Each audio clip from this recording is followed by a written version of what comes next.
Look, I make movies. We put narratives together for dramatic purposes. I've never seen a film that rivaled actual dramatic effects that went on in that game, the back and the forth. Me, Warren G, and K-Mack, we rode to the game together. And when the game was over with, we got in the car and we rode back home. And it was about 30 minutes of silence. No radio, no music, all you heard was just breathing. Strong, hard, mad breathing. I think on both sides, everyone knows that we saw maybe the best sporting event, by far the best college event that has ever been played. You're going to be a football player when you grow up. Today is the best day of your life. Believe it. He might be the finest quarterback produced in the last 10 years. He used to be like, that's all I need. Fortunately for me, I didn't lose my life. I didn't lose my job. Football convinced me that life is a team game. Rest of your life. Nobody can ever tell you that you couldn't do it.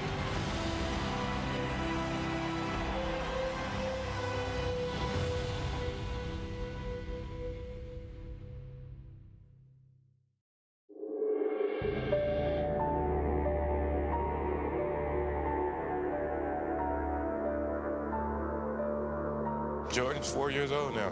Nice. Growing up like crazy. My son's almost 8. He starts second grade on Tuesday.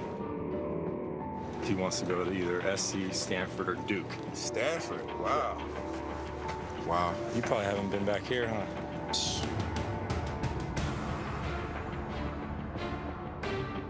Nearly a decade has passed since Vince Young and Matt Leinart last shared the field in Pasadena.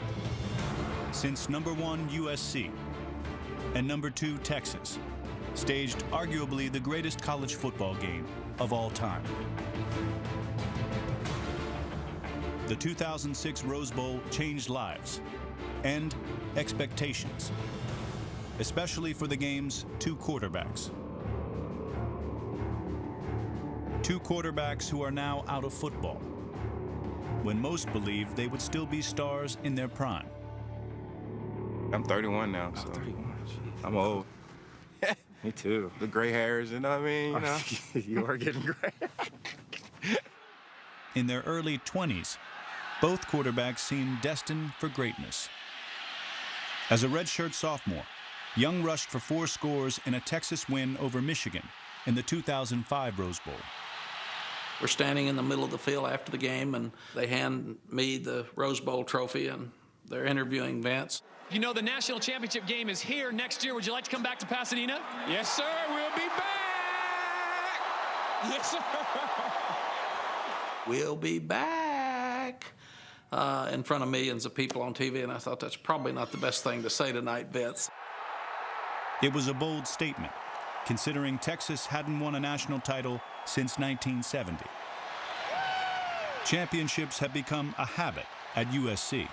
Under head coach Pete Carroll, the Trojans captured their second straight national title with a win in the 2005 Orange Bowl. The MVP, Matt Leinart. Matt Leinart had to decide whether to enter the NFL draft or return to USC and attempt to win a third straight national title. Do you have one more for USC in you? I got to make a decision quick, but I can't answer that right now, but I just want to, come on. I just want to. We were in his ear, you know. Everybody was telling him, you got to come back, man. We back to back, and we about to do this third thing, so you have to come back for that. Ultimately, it was my decision to make, and I woke up the morning of and decided, I remember calling my dad, decided, you know, I'm staying. I can see why he came back. When you're in sunny California with the palm trees and your nickname is The Bachelor, there's nothing wrong with it. Having fun, being 21 years old, and the college life, the atmosphere, I just wanted to stay. I mean, it was that simple. Like, I wanted to enjoy my senior year, period. Leinart's matinee idol looks fit right in with the celebrity culture at USC. Just being there in LA, and I mean, we got all the celebrities that used to come and just pop up just out of nowhere. And Coach Carroll invited those people there. He wanted us to see this environment and live in the moment. And before you know it, you look right, there's Henry Winkler. You look left, Will Ferrell. And they'll just come in the meeting room and everybody will be looking like, oh, wow, oh, Kevin Hart, oh, hey. Or, you know, Snoop Dogg, you know, but after a while you get used to it. I mean, I actually ended up being, you know, great friends with Snoop.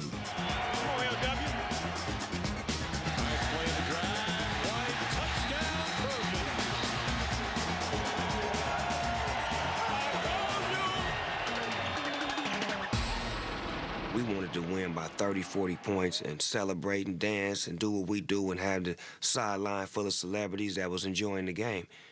That's the spirit that Pete Carroll brought back to USC. Oh, Nelly! Just as the Trojans had a faithful friend in Snoop Dogg, the Longhorns had their own star supporter. In Texas alumnus, Matthew McConaughey. Cook 'em, baby. Let's get it on.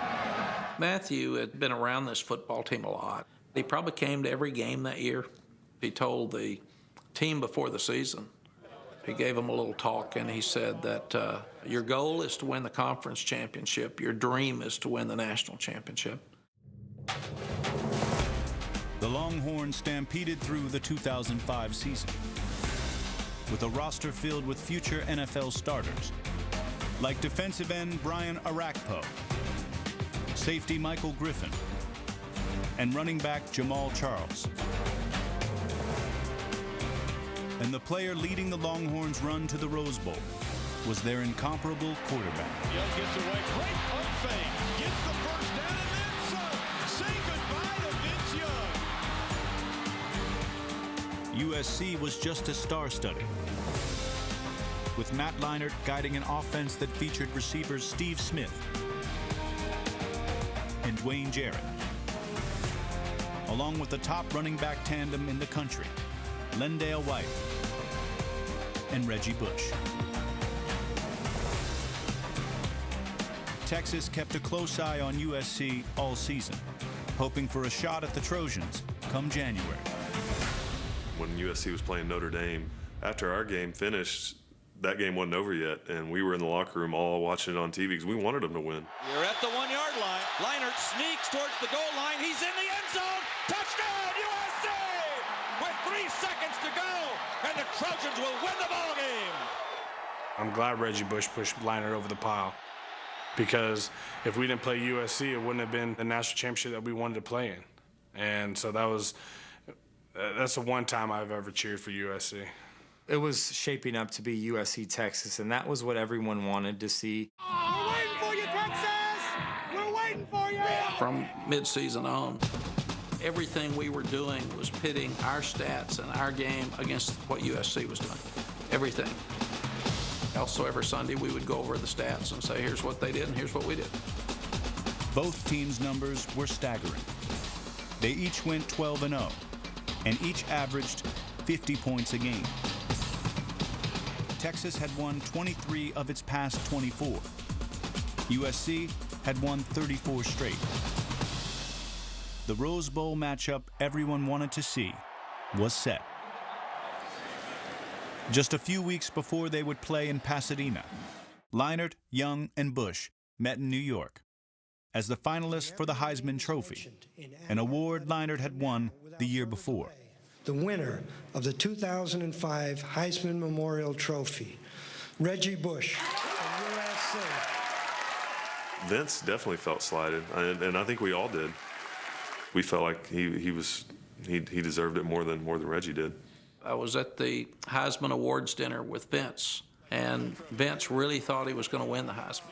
Then Reggie Bush wins the Heisman, and Vince calls some defensive leaders and says, game on. Game on, boys. We're not losing to SC.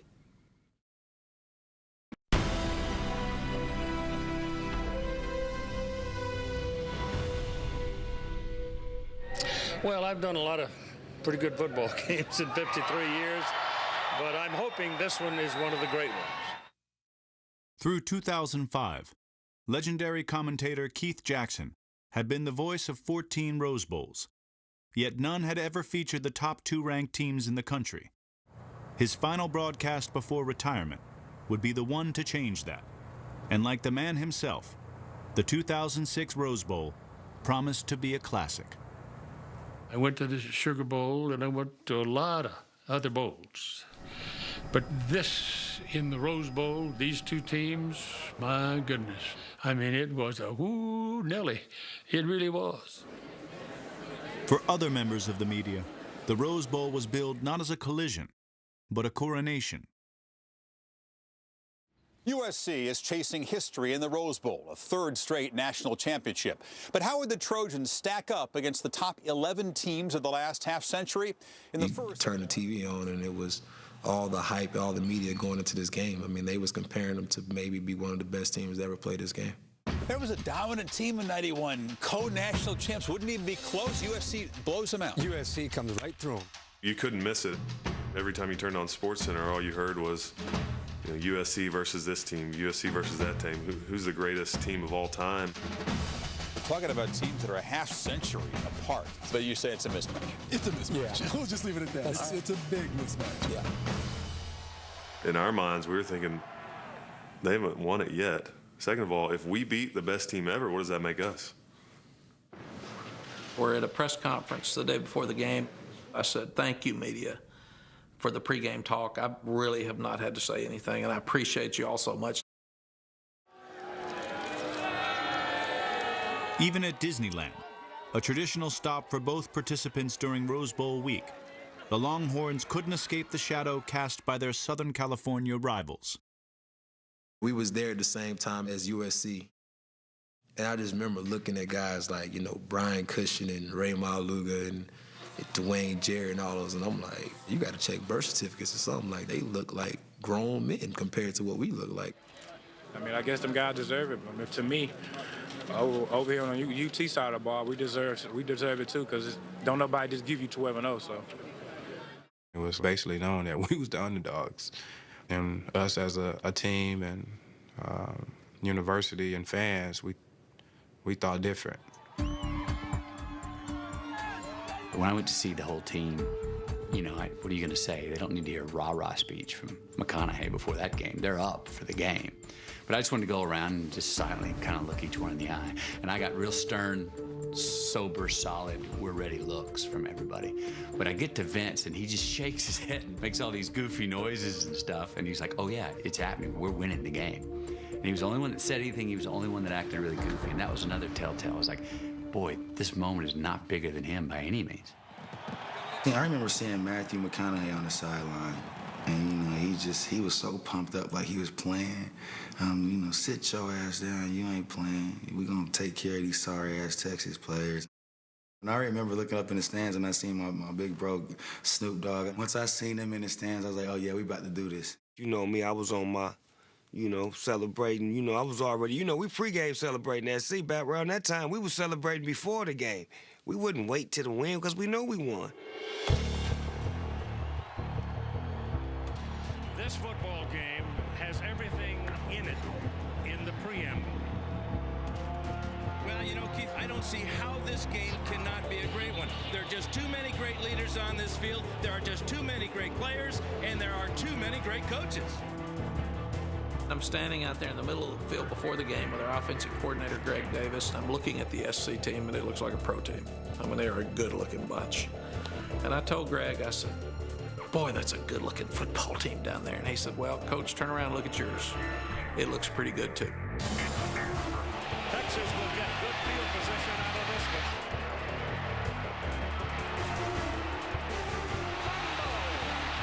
Trojans have it. The Trojans get the football. You put so many months of work into that, and you feel so good about everything going in, but you never know what's going to happen until you get hit in the mouth. It's nerves. It's a big game. We'd been there before the last 2 years. It was new to them. I was actually standing on top of the bench, like going back and forth, like, man, I want to get in, I want to play. And Vince Young can only stare and wait for his defense to get him the ball. As long as he's on the sidelines, you can't beat him. They're going to run it with White. And Lindale walks in.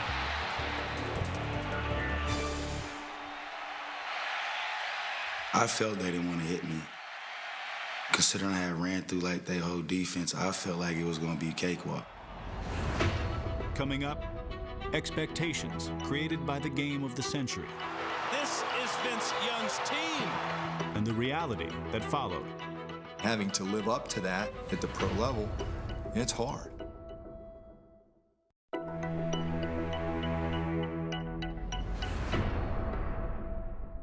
Matt Leinart is the senior, 37-1 as a quarterback.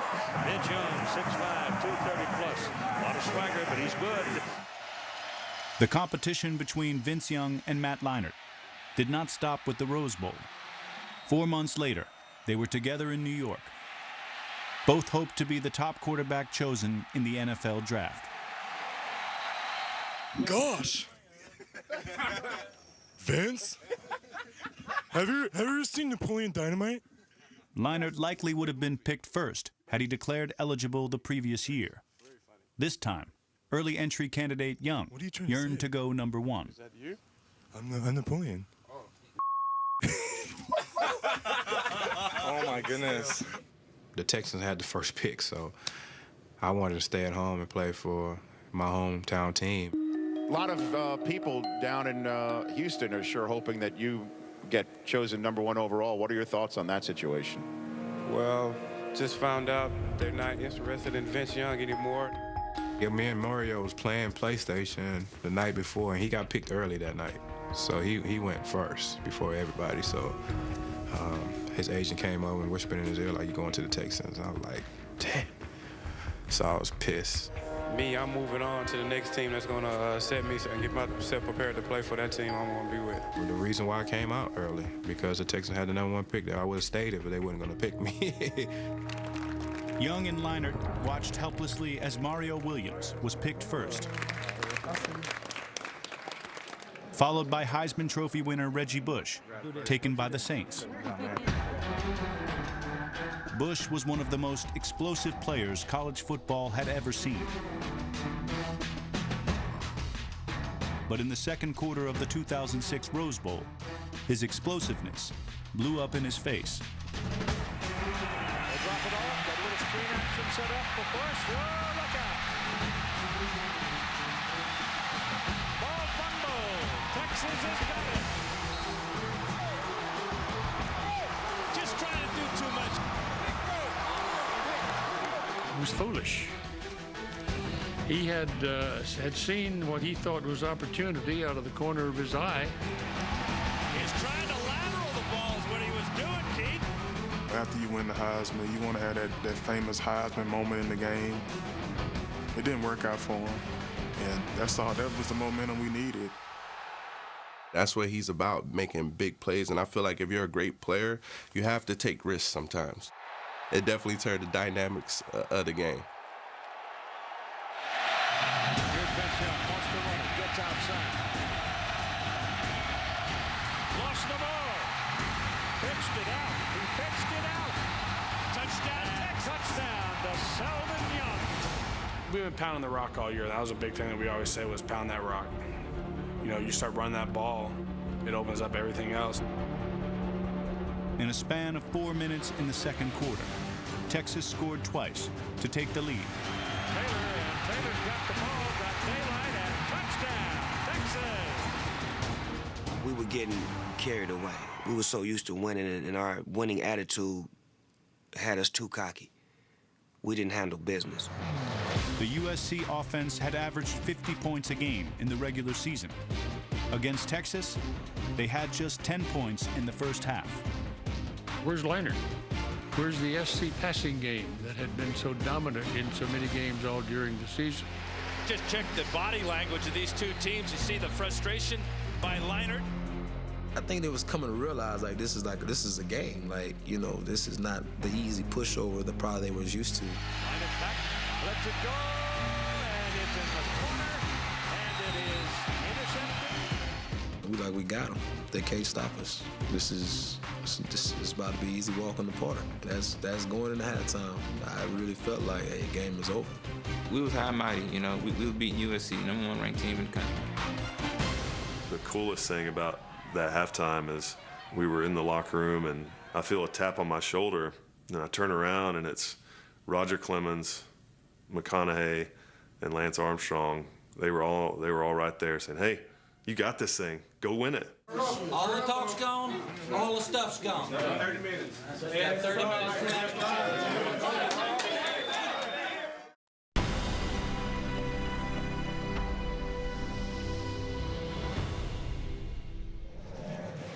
I ain't been there like this in so long. Long time. I got bubbles. You never know what happens on NFL draft day. You don't know where you're going. You're just sitting there looking at the camera. Camera's looking at you, digging in your nose. Or you never know what's going on. With Tennessee on the clock, USC quarterback Matt Leinart, Texas quarterback Vince Young. Which one will it be? Titans offensive coordinator Norm Chow had coached Matt Leinart at USC, making an NFL reunion a distinct possibility. But within the offices in Tennessee, there was a struggle. We had him rated differently. Norm was really pushing for Matt. I talked to Norm Chow the night before. He called me, and he was obviously a huge advocate for me. He wanted me to be there. Jeff Fisher was an SC guy, so the ties were there. But he had told me that it looks like, the owner wants Vince Young. This was a Bud Adams decision. Bud came in and said that, this is our guy. I think he saw the Rose Bowl, and he was infatuated with the Rose Bowl. It was rumored that Houston really wanted Vince. Years before, we'd had to leave. And even though he still lived there, Bud was never really happy about that whole thing. And I think in Bud's mind, if he could pull one over on Houston by getting Vince Young, then, he was going to have a yuck about it. With the third choice in the 2006 NFL Draft, the Tennessee Titans select Vince Young, quarterback, University of Texas. I thought it was a difficult thing for Coach Fisher and Norm Chow. It was a little uneasy for Norm to come down and talk to Vince, and he had to convince Vince that he really wanted him. Steve McNair got him to the Super Bowl, now you got to go there and win the Super Bowl. If Tennessee wasn't going to draft me, I had no idea where I was going to end up. When you're sitting in the green room by yourself and millions of viewers are watching you and you're trying to act happy, but you're not, you're like, why am I not getting picked? It was tough, being there, being expected to go maybe number 3 where Vince went, and then falling to number 10. With the 10th choice in the 2006 NFL Draft, the Arizona Cardinals select Matt Leinart, quarterback. If I would have known it would have shaped out like that, I wouldn't have went to New York. Congratulations, buddy. 4 months earlier in the Rose Bowl, Matt Leinart was looking for answers for his powerful offense. After a mistake-filled first half, USC flipped the switch. The pace of the game picked up. And when it picked up, it opened the gates for the offensive explosion that happened in the third quarter. We came out smoking in the second half. When they started pounding us and running the ball, that's what scared me. Our worst nightmare was like they found our weak point. You had Lindell White weighing 230, 240 just coming through there, and it was taking 2-3 guys to bring them down each and every time.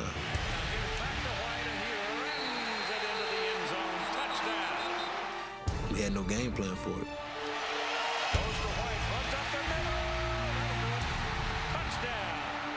You can start sensing when a team is rallying and you really can't stop them. It's like, damn, what do I do? Like, I'm doing everything I can do, and I still can't stop you. They couldn't get the faucet turned off. It just kept pouring. The points just kept getting poured on. It was tough watching them just go up and down the field.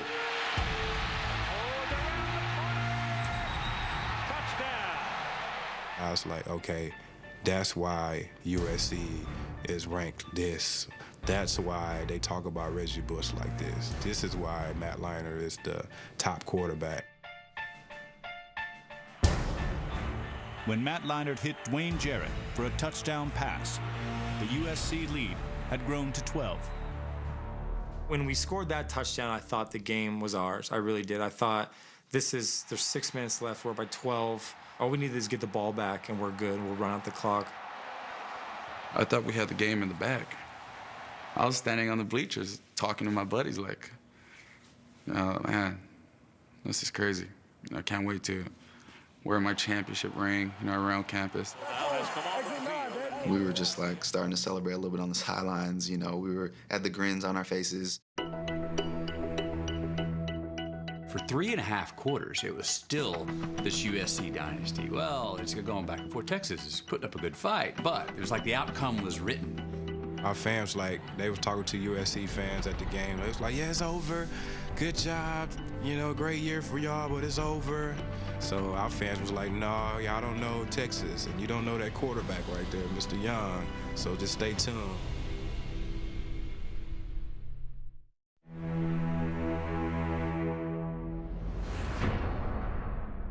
I asked Pete Carroll leading up to the game, I said, did you see the last year's Rose Bowl against Michigan? And he says, yeah. And he says, I don't, he's tough. I don't know what to do. He's going to outrun our defensive linemen. He's bigger than our linebackers, and he's faster than our defensive backs. What do we do? Vince Young was impeccable. He was immaculate. He was marvelous effervescent. Such a long stride. He covers so much ground in such a hurry. I hated everything about him that night. Everything about him. Through 3.5 quarters, Vince Young was a one-man show, rushing for 155 yards. The standard was so high for he and Matt Leinart coming out of that ball game that neither one of them lived up to the hype that people felt like they should have. The leading men in the 2006 Rose Bowl both flashed promise to start their NFL careers. Vince Young was named Rookie of the Year and displayed a flair for the dramatic the nation had seen in Pasadena. Vince Young takes her to the house. Titans win in VY's hometown. Matt Leinart took over as the Cardinals starter mid-season and at the time became the youngest rookie quarterback to record a 400-yard passing game. But a combination of injuries and questionable work ethic derailed both. When I look back, I feel like probably early on in my career, I didn't take it as seriously as I should have.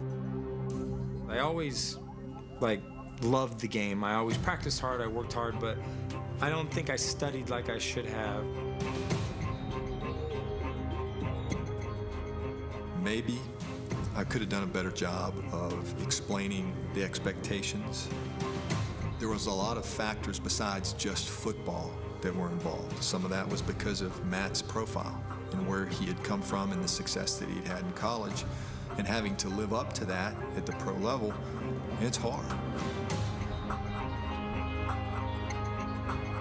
His misbehavior in Tennessee is legendary. Now, I know you name him VY. I know he's got this nickname, but he really hasn't earned it. I mean, no time for study, no time for preparation. I know he loved football tremendously. But at the same time, I think, he might also love what came with it. And he might have loved that a little bit more than what he actually loved, football. I was a young, immature young man at the time and unprofessional. It was so overwhelming for me. I didn't know how to take a lot of that in. People calling me, asking for money, I need this, I need that. And then you're also trying to be a starting quarterback of the NFL and you want to perform. I mean, it was a lot. There were other things in the offseason were more important to Vince than football. And that appeared to be the case also at times during the year. There's that sense of entitlement and the sense that I can do whatever I want. And because I'll show up on Sundays. The NFL doesn't operate that way. Since a lack of maturity, he was quick to blame other people for things that didn't go right. Well, I didn't finish like I wanted to, trying to make the Hall of Fame and things that I wanted to do. But overall, I really feel like I had a great ride in the NFL. You can't refer to him as a bust. It's just unfortunate, just because there just felt like there was potential. It was just hard for him to reach it. didn't go the way I planned. I'll be the first to say that. That's why I was telling you, of course I didn't live up to it. I'm pissed off at myself, but like I can't control everything. If somebody had told me Matt and Vince Young wouldn't be playing quarterback 10 years later, I would have told you, yeah, right. We were both immature, young. We had the world in our hands. I mean, and things happen, but I mean, I'm good. You know, I'm happy. I'm content. Of course, I miss playing. I mean, that's going to be for a long time. I miss the guys. I miss the camaraderie. Everything that happened, it happened for a reason. So, we all human. We're all human. On January 4th, 2006, that was debatable. It was a television timeout, and in the stadium, I think they brought out some USC alumni, and Vince Young runs over, takes off his helmet, and greets him and like congratulates him. And I remember us looking, going, in the middle of this game, he's that relaxed, he's that loose. My friend and I, Richard Linklater, went, "You see this?" And that's when he and I said, "We're winning this game." Now let's see what the USC defense can do with Vince Young. He was always stronger in the fourth quarter than he was the first, and people just couldn't tackle him. It's like everybody got tired but him. He has had success bringing his team from behind, but this is USC. This is the two-time defending national champion with one of the greatest defensive coordinators / head coaches of all time. It was like poetry in motion. I mean, he was just so calm, cool, and collective. He didn't never seem nervous. Almost like watching a movie. He, at that point, single-handedly brought them back in the football game with just him running around, you know, just making plays. Young slips a little, coming back. There's daylight. Here he goes. Touchdown. Here we go. We got ourselves a game. And you could tell there was a sense that the USC fans started to get concerned that, you know what, if they get the ball last, they're going to score and they're going to win. USC had not been stopped in the second half. 4 drives, 4 touchdowns. The 5th simply needed to run out the clock. And Pete Carroll got to make a decision right here on 4th and 2. And we go for it because we got one of the biggest, strongest, fastest backs in college football who's averaging 5-6 yards a carry. I remember Vince Young telling us, defense, I'm begging y'all, just stop him.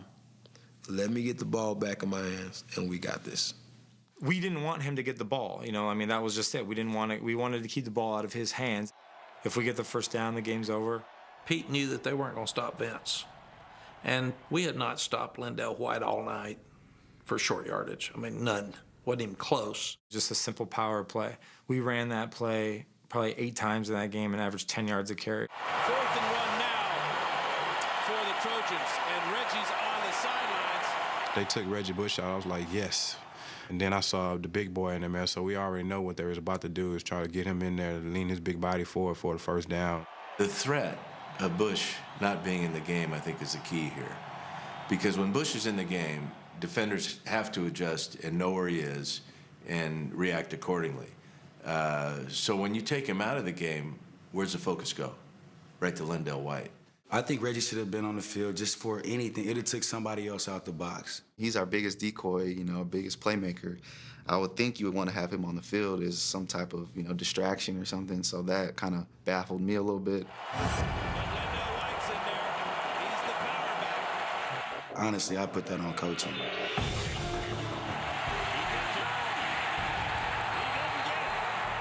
By the time I got there, it was, you know, I'm still in the backfield. I fought maybe another couple yards, and I tried to look where the, you know, the yellow line was or whatever, but by then it was too late. I played that play back in my head a million times.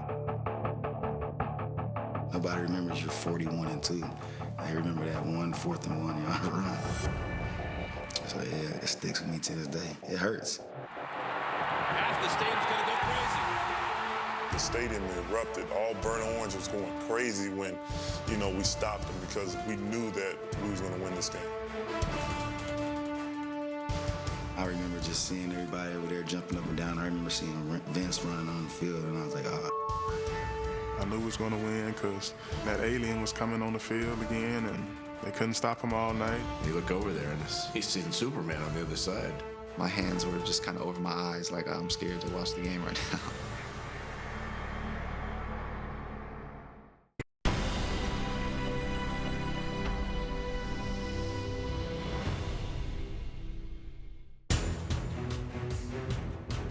In Week 12 of the 2009 season, Vince Young's Titans trailed Matt Leinart's Cardinals by 4 points in the final minutes. In the only NFL game the two quarterbacks would meet, Leinart watched Young drive Tennessee 99 yards in 18 plays. 6 seconds remaining. 4th and goal at the 10. Young trying to pull off a miracle. Firing into the back of the end zone. It's caught! And Vince Young has done it again! He did it to Leinart again. Leinart has seen this before. Sure enough, it was deja vu. I was like, you gotta be kidding me. Really, dude? Give me one win, man. This is what I need right now. Yeah, he beat me here. He beat me in the pros. I mean, it's like he haunts my dreams, man. And now Texas is going to have the football in the middle of the field, basically. You always huddle up before you go on the field, and I didn't have to say much. Vince said, hey, we got this thing, Coach. And he always called me Mac Daddy or Pops, and he pats me on the head. So he said, Coach, we good, we got this thing. Here comes their man, Vince Young, onto the field. And Vince was in the huddle just smiling, laughing. Hey, you guys ready? You're like, what, really? I mean, there's a minute left. Like, you're not tight right now? It's crazy. What did he say in the huddle, do you remember? I mean, yeah, I mean, you want me to say it on film? He said, let your nuts hang. So he said, let your nuts hang. Let's go. The Texas drive didn't exactly start fast and loose. A 2-yard loss and an incompletion left the Longhorns facing 3rd and 12. Coming again. They pick him up. He throws to the sidelines. The pass is completed, but it is short of the first down. A flag comes in, Keith. They get the face mask call. It's a first down for Texas on the Southern California side of the field. Thank God that happened because our season was over if we wouldn't have got that first down.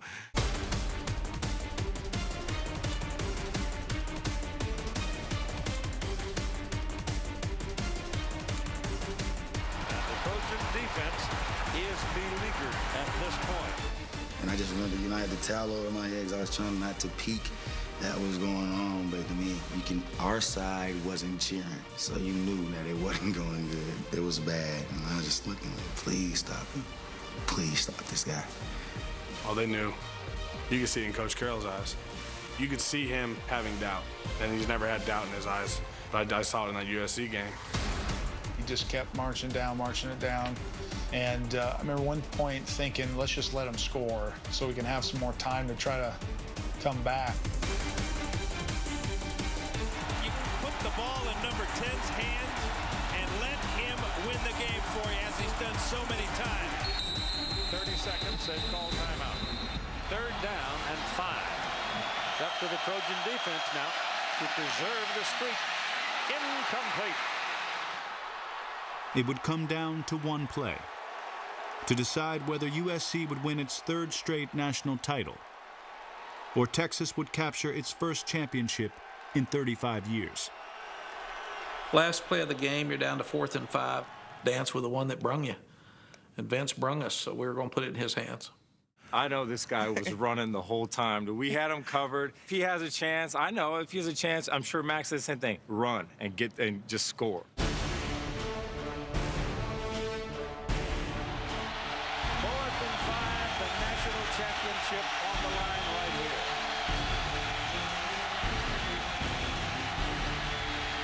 He's going for the corner. He's got it. Vince Young scores. You can have the perfect defense call. You can force him out of the pocket, but you're not going to beat him. Invincible. I have the running back. He comes out. He goes over the middle. As soon as I take him, here comes Vince Young, a track star, And I just Forrest Gump it all the way over there, and before I know it, I'm posterized. Vince Young finished with 3 scores, 267 yards passing, and an incredible 200 yards rushing. It's got to be the greatest championship performance of all time in college football.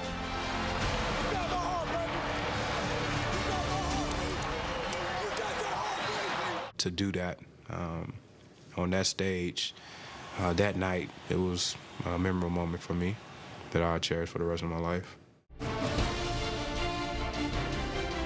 Texas has defeated Southern California to win the National Championship of College Football.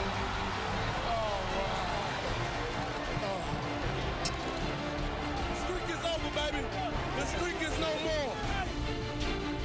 When we lost, it's like when you lose your girlfriend or something. You weren't expecting that. Not at the Rose Bowl, not in L.A. I was so pissed when I looked over and saw Matthew McConaughey running around on the field doing like a soccer airplane, celebrating in his leather jacket.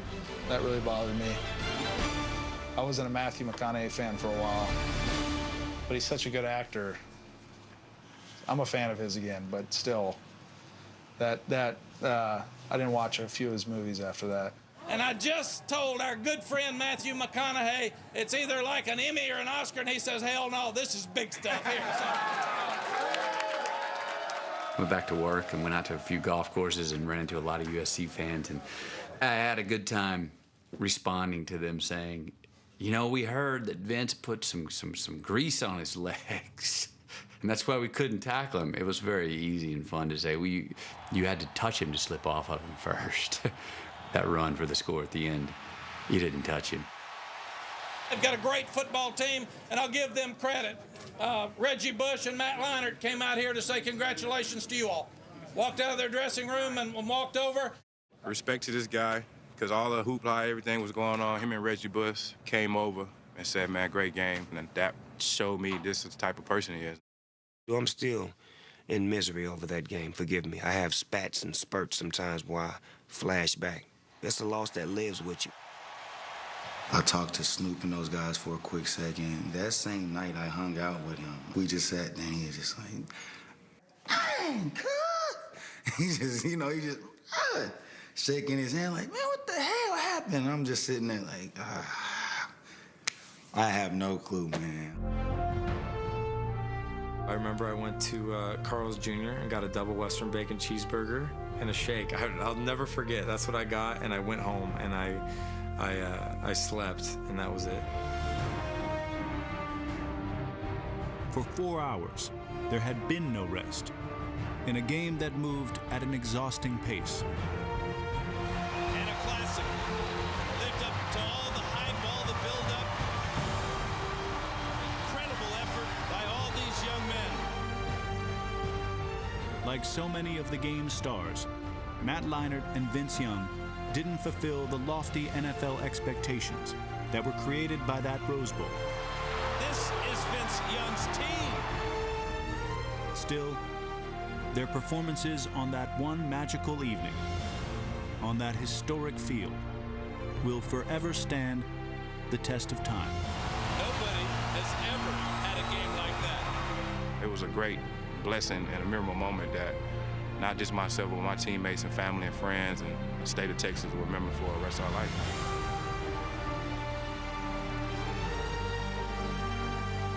I just got so much respect for that game. Even though we lost, to be a part of history and to be a part of that. And, you know, we did get 2 titles before, so we're good. He's got 1. People will be talking about the game forever. We are part of the game of the century. Probably the greatest college football game ever played. There's been some great championship games, but just the magnitude of that game, the hype, and all the players that were involved, I mean, I don't know if there'll be anything like that again.